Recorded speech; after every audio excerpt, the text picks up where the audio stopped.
Pakistani forces are reported to have attacked family members of Sindhi political activists abducted by the Pakistani military and the inter-services intelligence.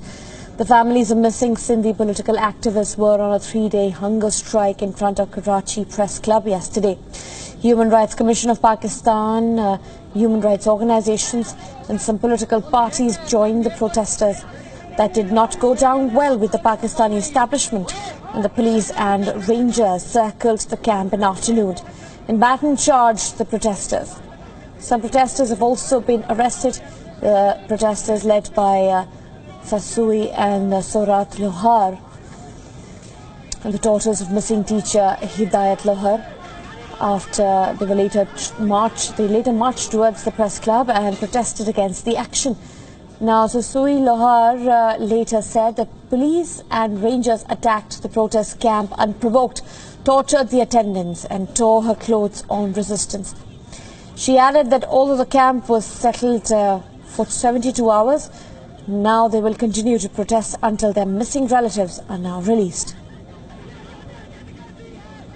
We strongly condemn this action of barbarity. Not only we condemn, we request the entire world to condemn this action of barbarity. And this is the situation that they enforce disappear the Sindhi political people, and then they also don't want Sindhi people to raise voice, while they allow their proxies to have, basically strikes and sit-ins for months in Islamabad. But in Karachi, the peaceful gathering, peaceful protest was attacked. And this is really a very sad situation. They want to close all the venues for Sindhi people. Joining me on the program to discuss more on this is our senior diplomatic correspondent, Siddharth Sibal. Siddharth, what details do we have at this point in time? And the protesters say they will continue the protest until their missing relatives are found.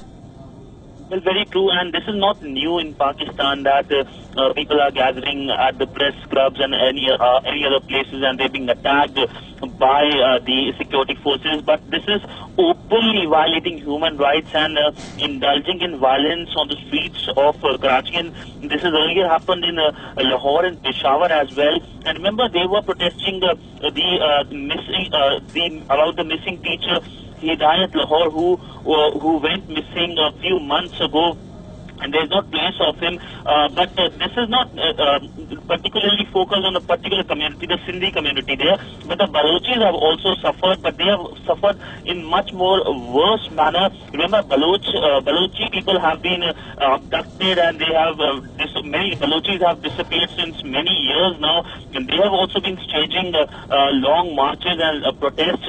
I can give you another example of Pakhtuns who have been staging long march from Peshawar to Lahore, but nobody has cared about them also. Instead, the security forces have indulged in violence against them. So clearly the minorities are under pressure in Pakistan, and not only minorities, the Ahmadiyya community, which have suffered for a long time, is also under pressure in Pakistan. So clearly it's a state which is fighting itself.